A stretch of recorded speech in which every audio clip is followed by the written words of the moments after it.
Services will be conducted by Rabbi Morris, Zimbalist of Congregation Beth Judea in Long Grove.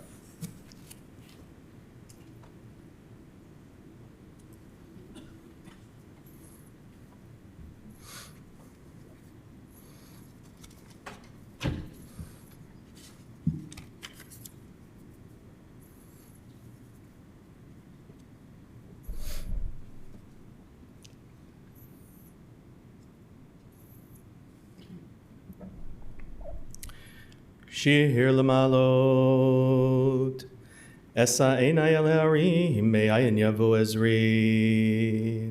Ezri Me'im Adonai Ose Shamayim Va'aretz Al Yiteh Lamod Raglecha Al Yanuhum Shomrecha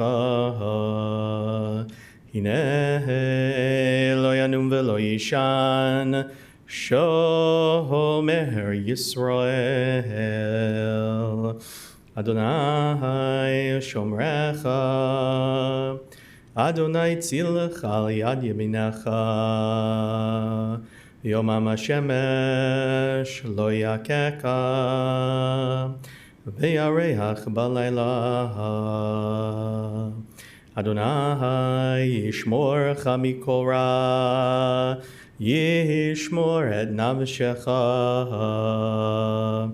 Adonai Yishmor tzedcha uvecha me'ata haviad olam.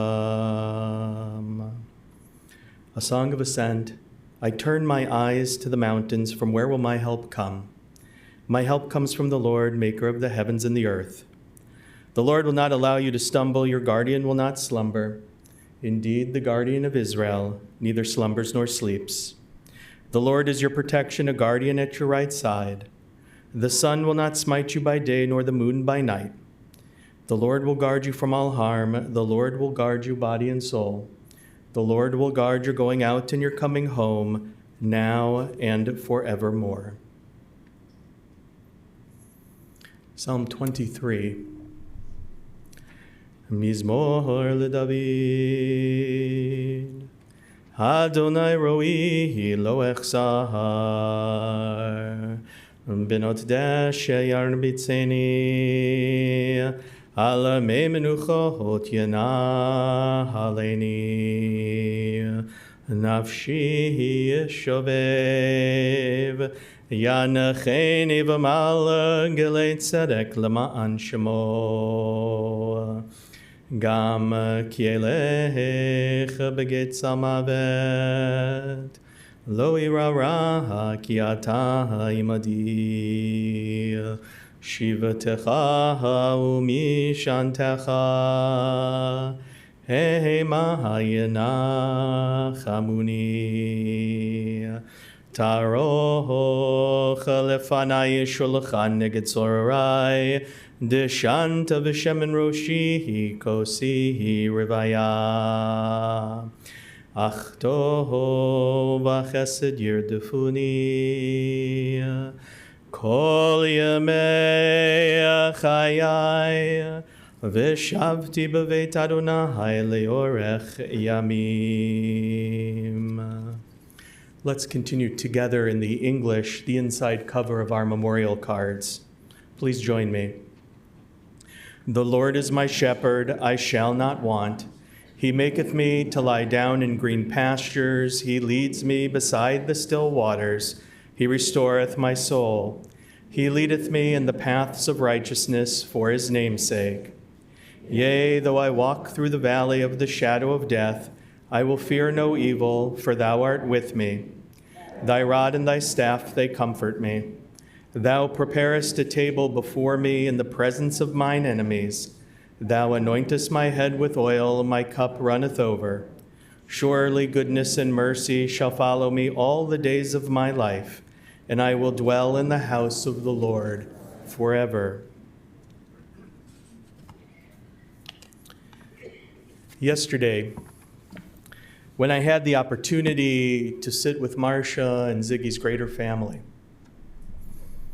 they said to me that I should be prepared to have a full chapel here today That in many ways reflects Ziggy's life, a life that was full, a life that was filled with friends and loved ones, those who he created social bonds with that last, in many cases, a lifetime.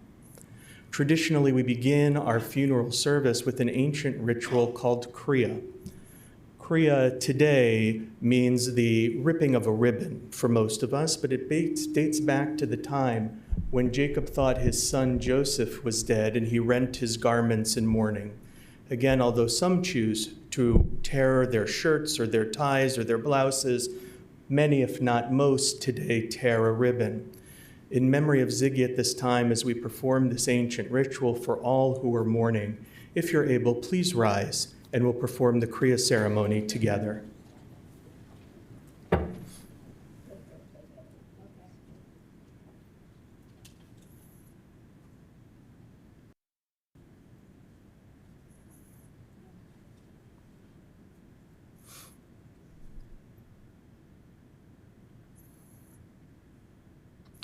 Cheryl and Bonnie, Julie, Marcia, Bradley, and Holly, if you could please hold your ribbons with your right hand and repeat after me, both in the Hebrew and in the English. Baruch atah Adonai, Eloheinu melech haolam, Dayan ha'emet. Praised are you, Lord our God, King of the universe, our righteous judge. And again in the Hebrew and then in the English. Adonai Natan, Vadonai Lakach, Yehi Shem, Adonai Mevorach. The Lord has given, and the Lord has taken away. Praised be the name of the Lord. Now your ribbons themselves are self-tearing. You can tear a little from the bottom up or side to side. If loved ones or spouses are here and would like to help, that's fine. So long as you can see and hear a tear, you fulfill the mitzvah, the commandment of Kriya.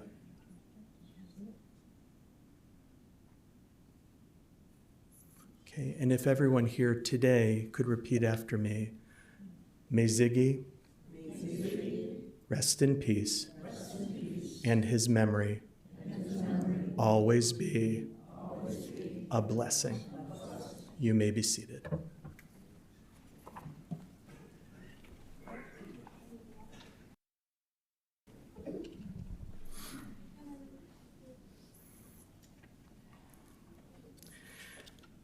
Some of Judaism's most timeless teachings are found within the book of Ecclesiastes.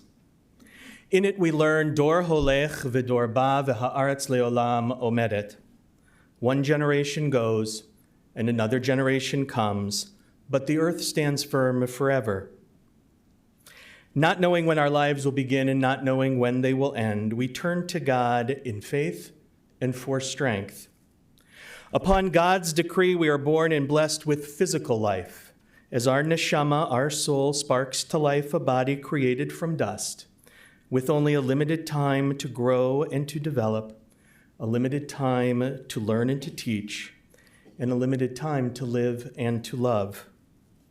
Perhaps the greatest burden of being blessed with life is the knowledge that one day physical life will come to an end, and the bodies that we have developed and nurtured will return to dust as our souls return to God, our Creator and our Redeemer.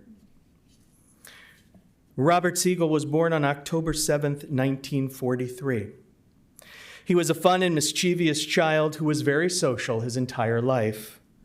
Many of his friends and family and us here today lovingly called him Ziggy. Ziggy graduated from Roosevelt High School in 1961.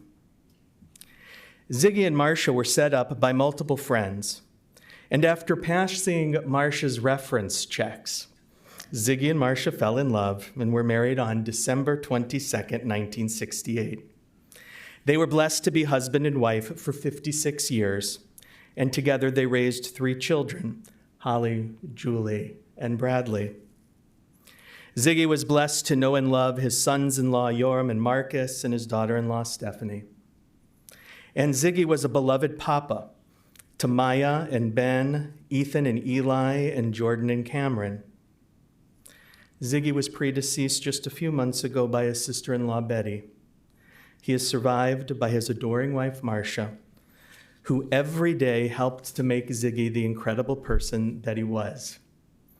Marcia was always a wonderful and devoted wife to him, caring for him in every way, literally until his final breath. And no matter what, Marcia, you should know, your family and your friends are here for you during this time of unimaginable loss. Ziggy is also survived by his children and their families, by his sisters, Bonnie and Cheryl, and by his brothers-in-law, Herb and Howard, and by many loving nieces, nephews, and extended family members, many of whom are here today. And as we can see, by countless treasured friends. Ziggy was sweet, concise, and a no-nonsense guy. He was warm and social, protective of his loved ones, loyal and loving.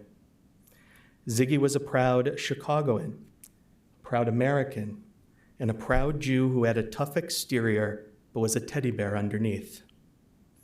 He made and maintained lifelong friends, had a good sense of humor, and a heart of gold. Ziggy was truly loved, and he is already truly missed. Mina Shemayim Tenuchamu, may the heavens above comfort us all, and may Robert Siegel, our beloved Ziggy, Ruvain Yitzchak ben Shmuel v'Chaya Sarah, rest in peace. At this time, I invite forward Ziggy's friend Stuart Rosenbaum to share some remarks.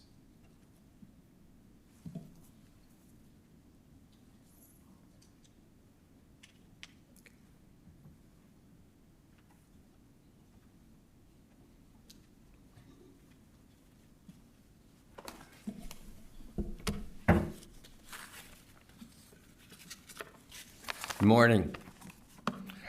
I see many familiar faces, but for those who don't know me, I am Stewie Rosenbaum and lucky to be one of Ziggy's many dear friends. I am honored to be here today and to be given the opportunity to speak about my friend. I've thought long and hard about what I wanted to say. There are over 70 years worth of memories and stories, some funny, happy, and sad. But if you really know Ziggy, most are highly inappropriate to share. So unlike Ziggy, I have decided to keep my speech and the stories I tell rated PG.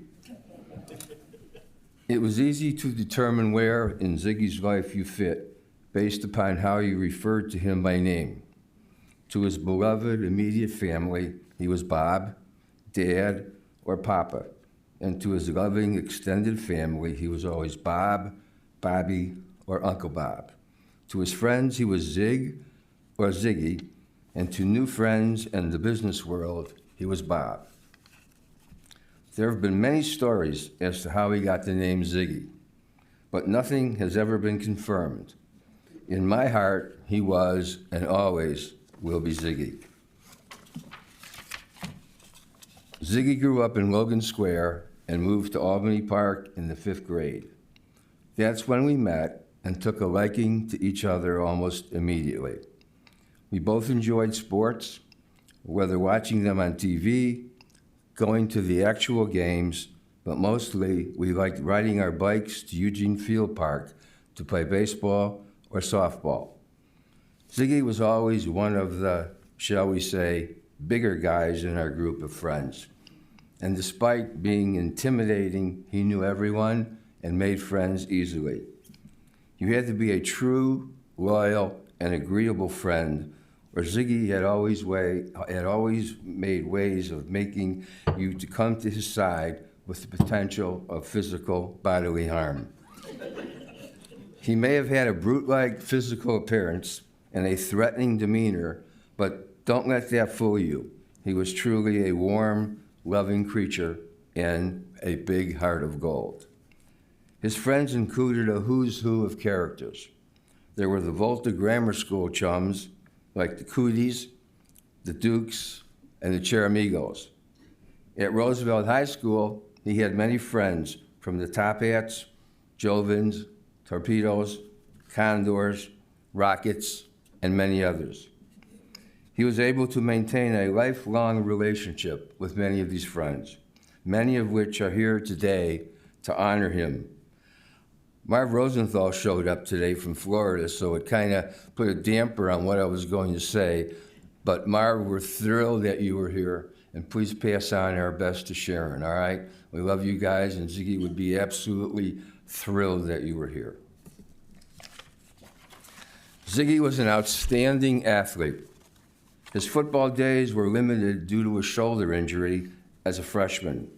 As a result of this injury, he concentrated on his love of synchronized swimming and the men's cheer team. If you believe what I just said, you really didn't know Ziggy, all right? Seriously, he could hit a softball a mile, and a four-man outfield was the only way to get him out. He was a very consummate power hitter and a home run threat every time he came to bat. The opposing teams always feared when he came to the plate. Ziggy became a changed man the day he met Marcia.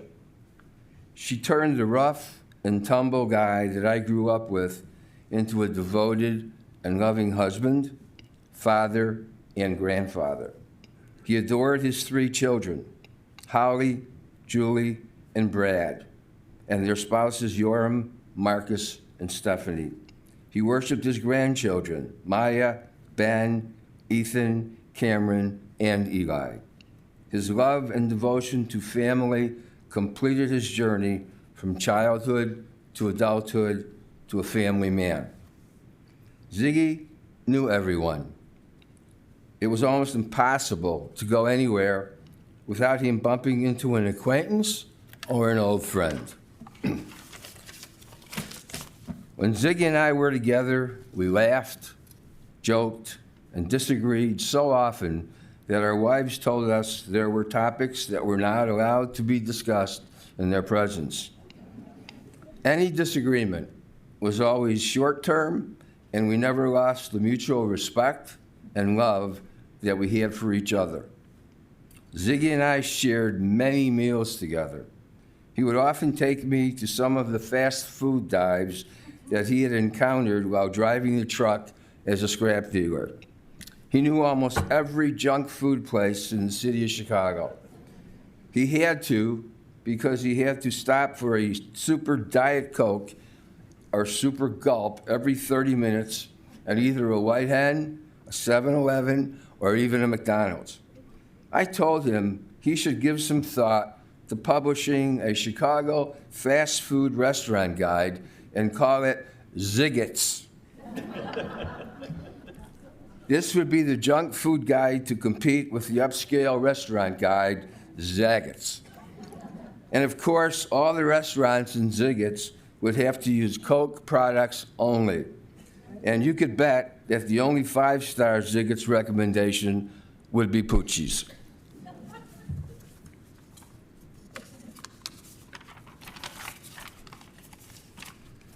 I loved going to sporting events with him. We were regulars at both Northwestern football and basketball games. Going to a Cubs or a Bulls game was high on his list of teams that he loved and supported. Ziggy wasn't big on visiting the South Side for that other baseball team, even though his sister Cheryl was an avid fan and season's ticket holder, while older sister Bonnie joined Ziggy in supporting the Cubbies. Ziggy wasn't the most patient spectator at any sporting event. You could probably count on one hand the times that we stayed until the end of the game.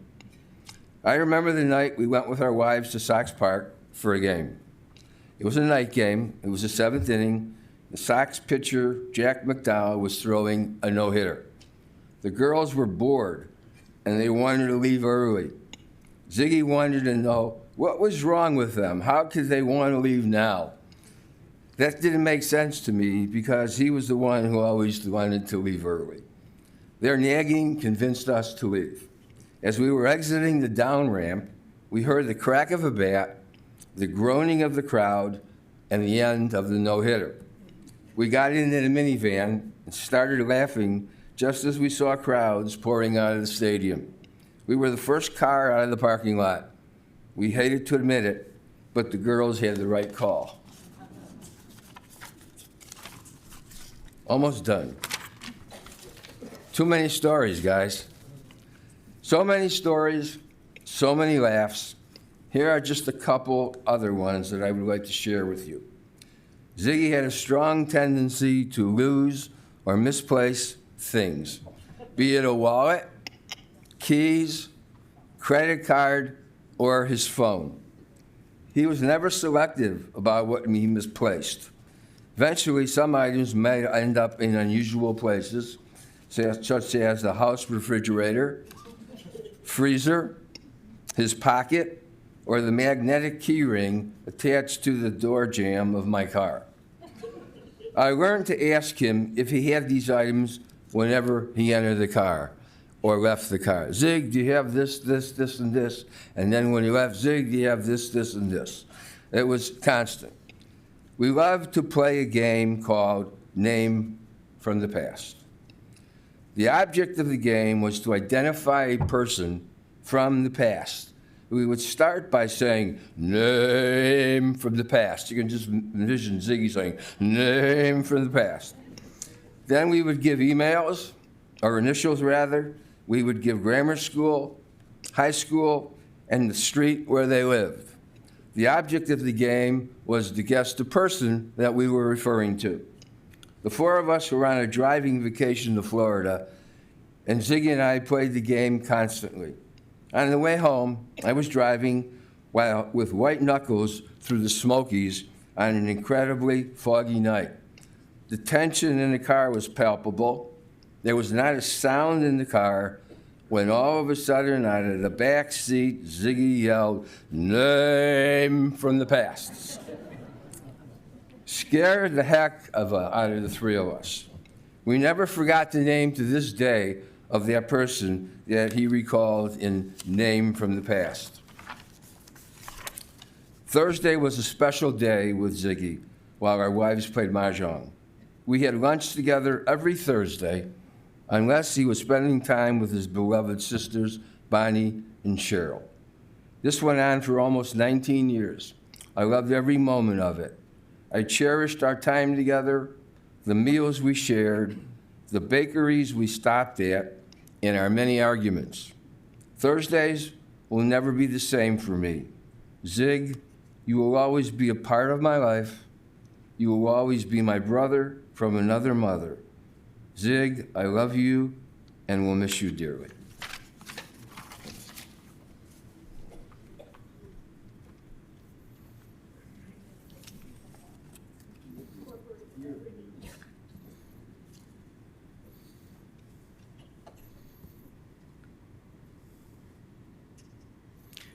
Stuart, thank you for your beautiful remarks and memories of your dear friend Ziggy. At this time, I'll invite forward Maya and Ethan to share some reflections of their papa, and if there are other grandchildren who are here today who would like to come up with them, please do.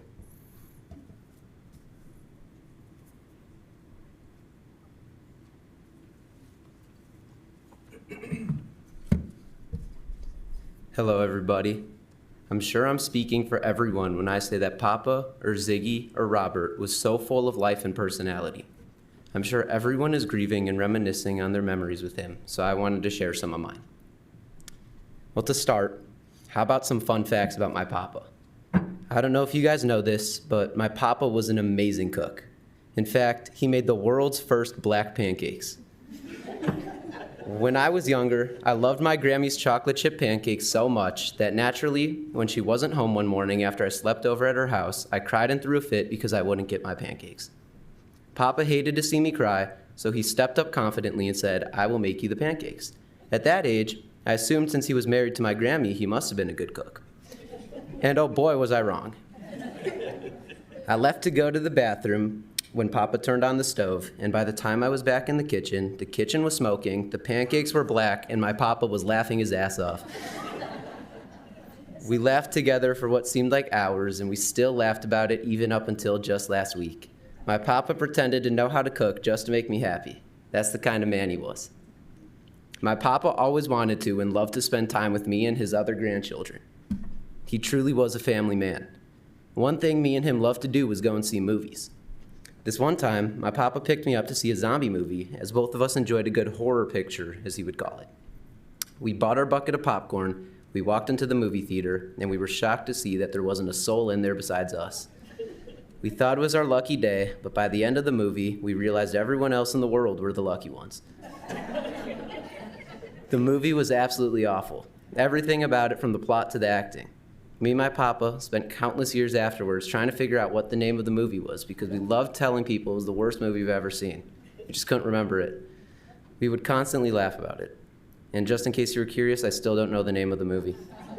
The only good thing that came from that experience truly was the company. I believe that that movie being so terrible was a blessing, as it ended up making that moment such a memorable experience with my Papa. I'm sure everyone has been thinking of memories similar to these ones, and I encourage everyone to continue and reflect during these hard times on these amazing memories they had with my grandfather. I love you, Papa, and thank you for everything.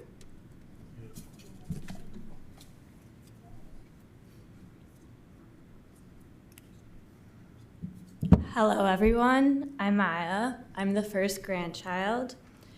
Just 12 days ago, when I was visiting my Papa with my mom, he had a moment of clarity.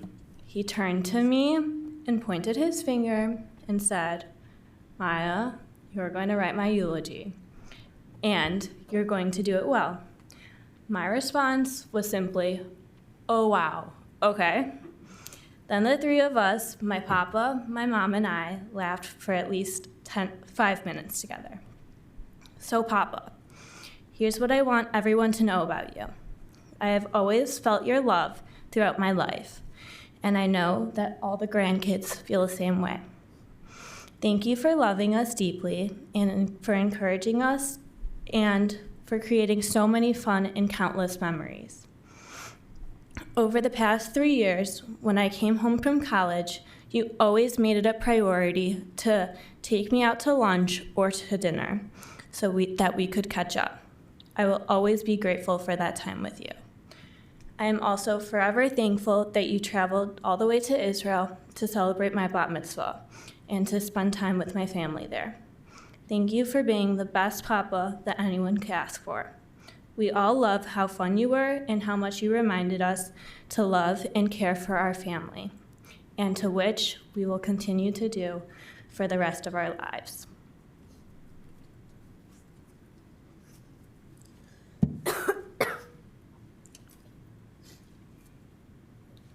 Our Papa Ziggy was one of the kindest people on this planet.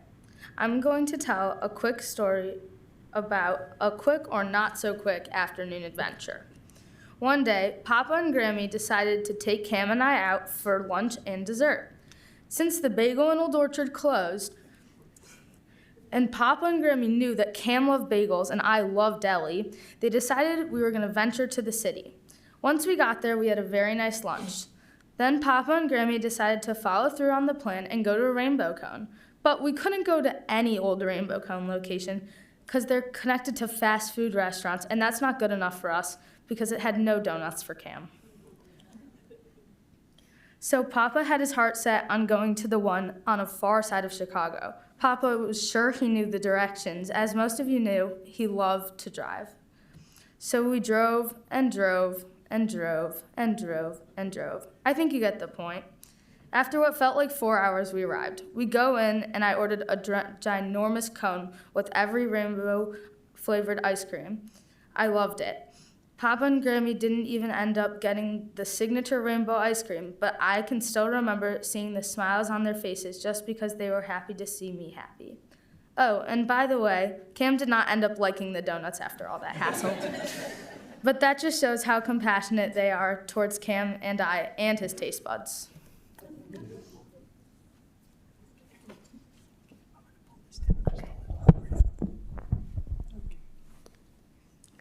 one random day. That's all it takes to make memories with my papa. I had so many amazing memories with Papa, including the one I'm going to tell you today. Me, Jordan, Ethan, Ben, and Maya all met at Grammy and Papa's condo. Then we built a fort. Why, you might ask? Well, why not? I put my stuffed animal at the top of the fort, and it was like a chair for him, which I thought was funny. After that, we played Trivial Pursuit, which in fact, Ben and I, which were on a team, we won. Well, we kind of cheated, but I still count that.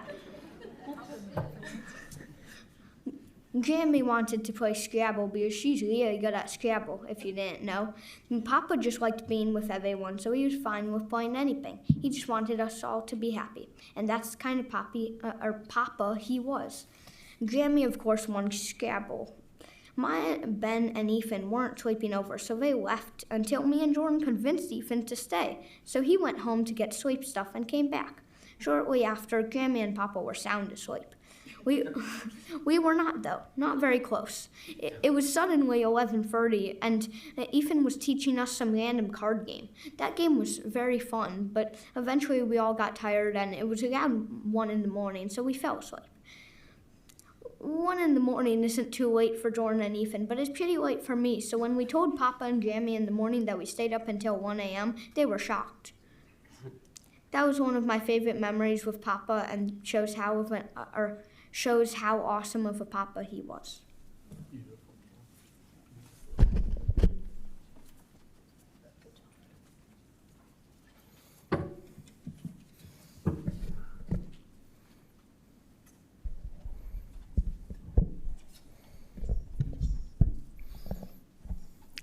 To all of the grandchildren, thank you for those beautiful remarks.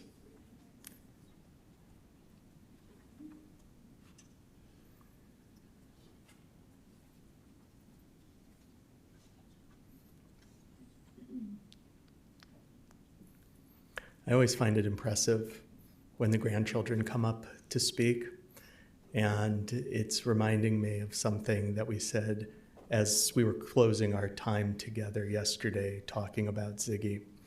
And that was this idea that he would joke to Marcia, why couldn't we have had the grandkids first? They're awesome. They spoke beautifully. Thank you all. At this time, I'm going to invite forward Holly to share some reflections of her dad.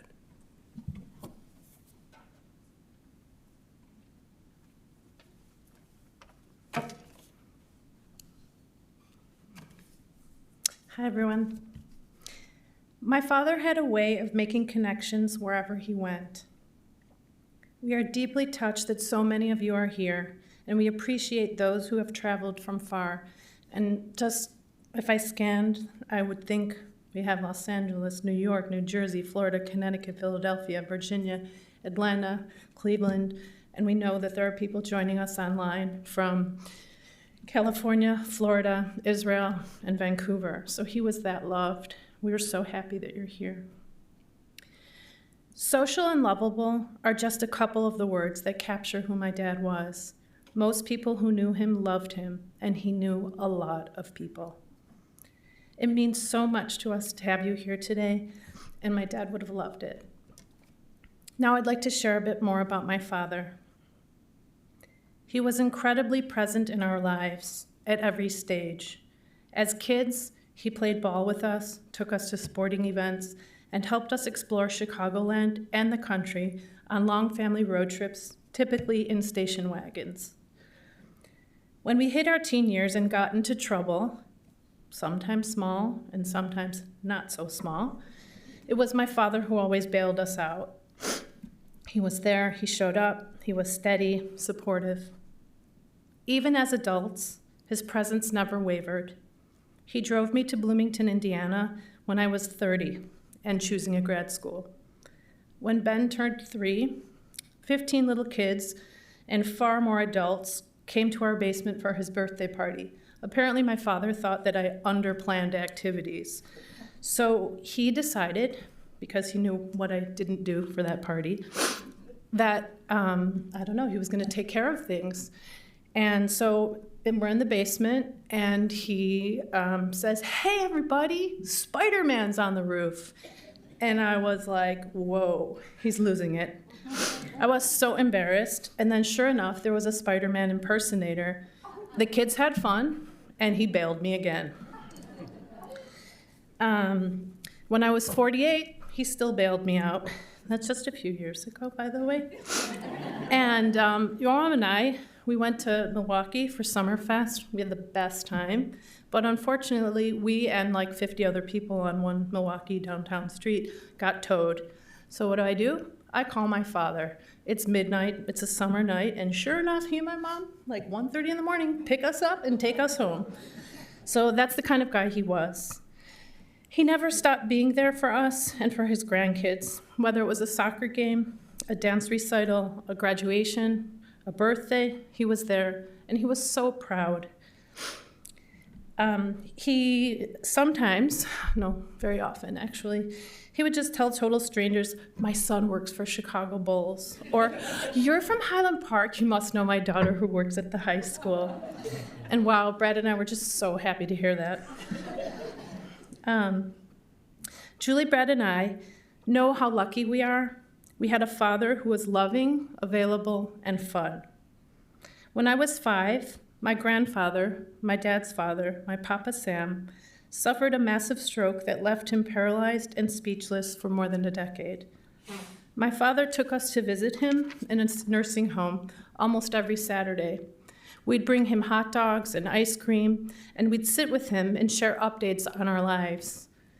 My father showed us, not with his lectures, but through example, what compassion looks like. Those visits, those quiet moments, they shaped us. They taught us how to love, how to give, how to be human. My father also instilled in us a deep sense of loyalty, both to family and to lifelong friends. He was so devoted to our immediate family and also to the extended Siegel family, the Mendelssohns, the Futtermans, the Engels, the Teppers, and really anyone else he considered family. And oh, how he loved his Albany Park roots. And I know that it's been covered, but I feel like half the room is from Albany Park. So I just want to shout out to you that my father led, I believe my father was a leader in your countless reunions for the class of 61. And I mean like you guys had like 57-year reunions. Like it's unbelievable how much you all love each other. My father loved life. He loved food. He loved to travel, especially cruises with my mom and visiting Israel. He loved celebrating milestones like weddings and bar and bat mitzvahs, anniversaries, birthdays, and he really cherished the party that we gave our parents for their 50th anniversary party, as well as almost 2 years ago, his 80th birthday party.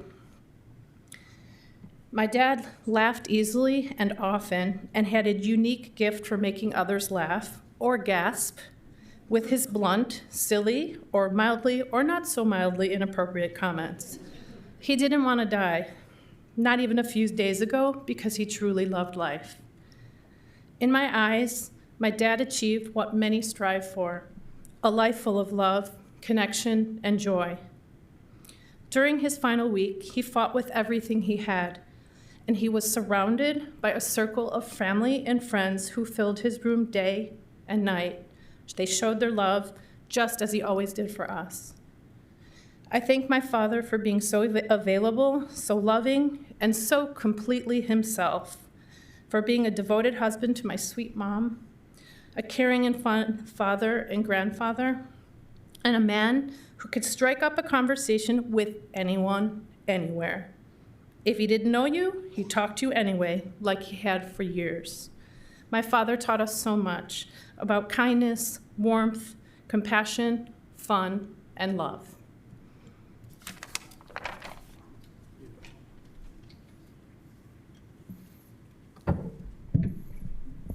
Holly, thank you for those beautiful words. Thank you. I'll now invite Julie forward.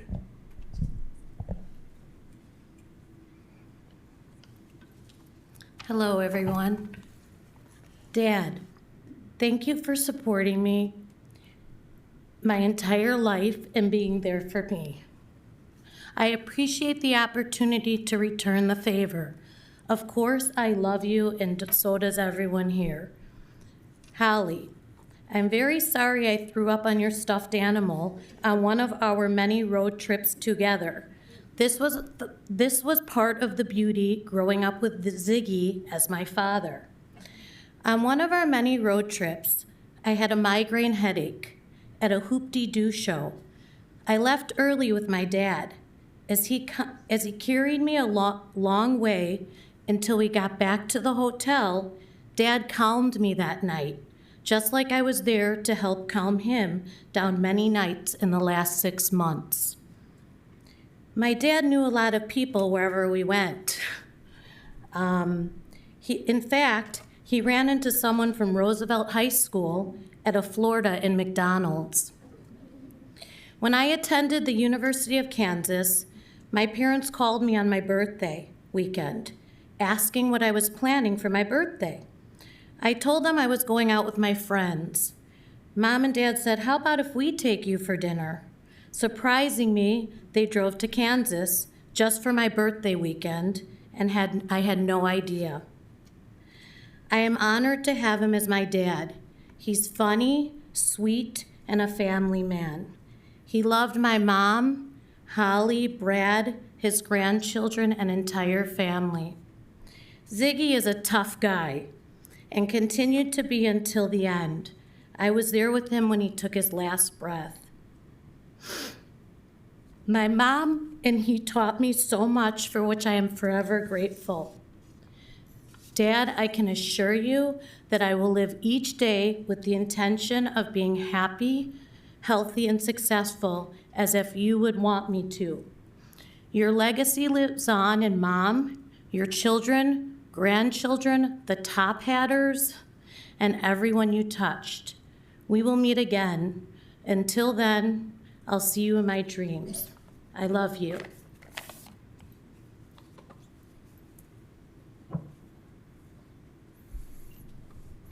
Julie, thank you. That was beautiful. I'll now invite Brad to come forward.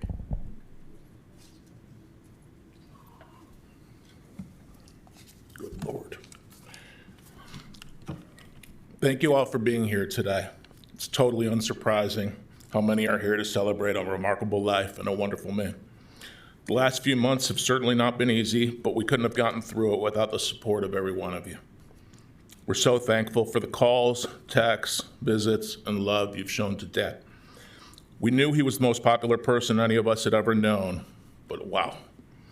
We can't possibly extend the proper amount of gratitude to you all. Dad was a true character in the best sense of the word. He was a proud, blue-collared guy. His life wasn't easy, but he wouldn't have had it any other way. He was the mayor of Albany Park, the governor of the Top Hats, and most importantly, the president of the Siegel family. He was not a deeply religious man, but an ardent and adamant supporter of Israel. No bullshit with him. He would unapologetically tell you how he felt on whatever the subject and wasn't terribly concerned about offending you. He was the antithesis of modern day woke, and proud of it, actually. Probably a little bit too proud. He was larger than life, both literally and figuratively. There was nothing more important to him than family. He kept in touch with everyone. It was so important for him to stay connected. He genuinely cared about the goings-on in everyone's life from coast to coast. He was a wonderful son who cared for Papa Sam in his sickest of years, and Grandma Heike the same. He was a loving brother, uncle, cousin, and great friend to everybody, particularly the people he wasn't even friends with. But most of all, he was a perfect father, grandfather, and husband. There's nothing in the world he wouldn't do for us, for Mom. What he lacked in some areas, he more than made up for with everything actually important in life: friends, family, love, loyalty. So loyal. So fucking loyal. Loyal to his favorite sports teams. Too loyal. Couldn't understand the concept of losing in order to win. Tanking for long-term benefit was a foreign concept. Very little regard for the future, but in a lovable way, of course. It's easy to point out all the sports tragedies we endured together. He, of course, constantly talked about the '69 Cubs with some of his all-time favorites: Fergie, Ernie, Billy Williams. To this day, he says Santa was a bum. And as much as I would have for sure argued with him just for the sake of doing so, I'll take his word for it. Hated him as a broadcaster, too. We would drive around in his truck listening to Santo ranting and raving, and he would just scream, "Shut the fuck up and call the goddamn game." The 84 Cubs broke his heart far more than mine, but that was quickly salvaged by the 85 Bears. When Walter Payton fumbled on the opening drive of Super Bowl 20, he rationally blamed Holly because she had the audacity to talk over Dick Enberg and Merlin Olsen. 46-10 was the final from New Orleans. He, much like every other Chicago sports fan, still has fond memories from that season. He enjoyed the 6 Bulls titles in the 90s, but that paled in comparison to his Bulls fandom from 2009 until now. So fucking loyal. He always said if the Cubs won the World Series, he could die a happy man.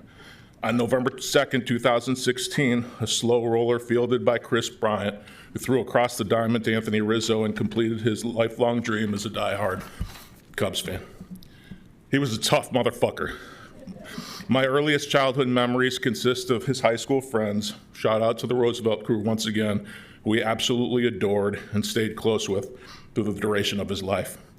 Those friends would tell me about legendary Friday night fights, shit I couldn't understand, and really nobody should understand.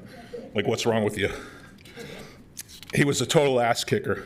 Recently, his favorite cousin was visiting at Warren Bar and told me when he would confront trouble in Albany Park, he would name drop my dad, and that would be the end of it. Nobody fucked with him, and if you did, you were fucked. But really, not in a bully kind of way. At least that's the story I'm going with. He was loyal, and he was tough. What he battled through and survived the last several years is nothing short of miraculous. He had tremendous fight and an otherworldly will to live. In sports, we frequently use terrible war metaphors and even worse cliches, often referring to teams that refuse to die. That's all nonsense, but that dude literally refused to die. So tough. In closing, I want to share a few valuable lessons he taught me. He emphasized the importance of a strong, firm handshake since I was a young kid. Sweet peppers are for total pussies. Sorry, Mom, not for the language. I know you like sweet peppers. Again, loyalty, the importance of family. He always led with his actions. He prioritized Mom, Holly, Julie, and I. Absolutely loved Stephanie. Sure, he wouldn't mind letting her know how he couldn't stand some of her former colleagues at NBC, but he loved and respected you so much. He appreciated how you looked out for him and cared for him way more than a daughter-in-law. You were his third daughter. He loved his sisters, nieces, nephews, cousins, friends, dude at a random gas station in Norman, Oklahoma, old semi-acquaintance in Atlantic City, New Jersey. All true. In 2004, he became Papa, his favorite title in life. He was so in love with Maya and Ben, Ethan, Jordan, and Cam. The time spent with you guys were the greatest times of his life. He loved you, and you loved him. He was so, so proud of all of you. He will be watching over all of us, and you will continue to honor him every day with because of the wonderful young people you are, I'm sure of it. The other night, in seemingly his final hours, my mom and I were speaking with him, my mom in a familiar position right to his left, all the way, and me to his right. In a sweet, vulnerable, reflective moment, he requested that his stone reads, "He was great." I'm going to modify that. He was the greatest. Thank you for bringing us into this world and a truly wonderful life. I love you and miss you already. Rest in peace. You're finally at peace.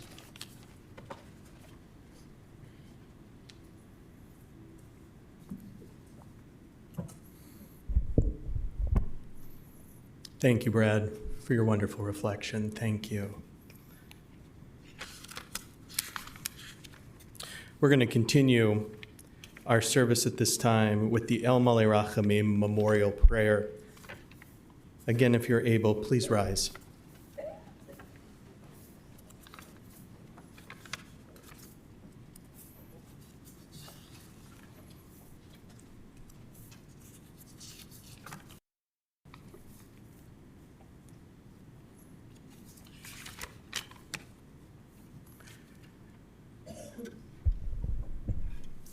El Malei Rachamim שוכן במרומים. המצא מנוחה נכונה תחת כנפי השכינה. במעלות קדושים וטהורים, כזוהר הרקיע הזהירים, את נשמת ראובן יצחק בן שמואל וחיה שרה, שלח לעולמו.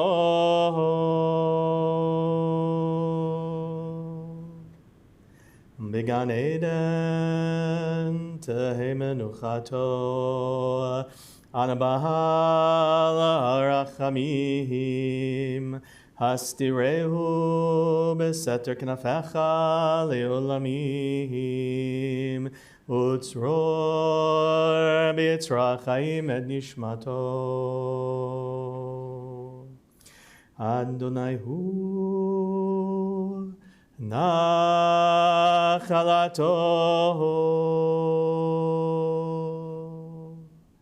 וינוח בשלום על משכבו, ונאמר Amen.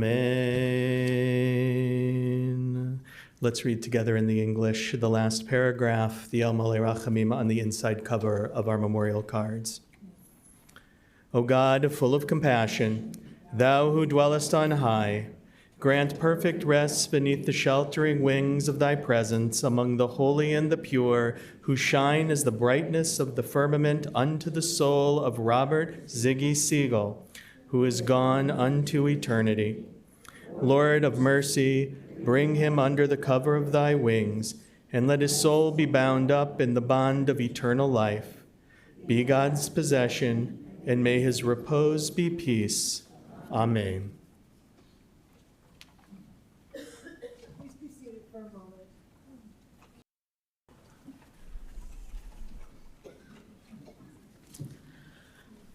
This does conclude the service at the chapel. The family will be receiving condolences at Bradley and Stephanie's home, 578 Clavey Lane in Highland Park. That'll be Friday today following the interment, and tomorrow from 7 p.m. until 10 p.m. And that information is on the folder as you enter the chapel. If you didn't get one, please get one when you leave it. It has the address and the hours, as well as on our website. Interment will take place at Shalom Memorial Park. If you're going in procession, please keep in mind a few safety features. Keep your bright headlights on at all times. Put your emergency blinkers on. Attach the orange funeral sticker to the passenger portion of your front windshield. And we will also attach a flag to the roof of your car. And please stay as close as safety permits to the car in front of you. The following people have been selected to serve as pallbearers. When I call your name, if you please come forward. Yoram Sila, Marcus Melnick, Jason Rosenberg, Paul Rosenberg, Kevin Mendelson, Carrie Saltzman, and Stephen Saltzman. At this time, I would ask that everyone please rise as the rabbi and the family and Mr. Siegel are escorted from the chapel. Thank you.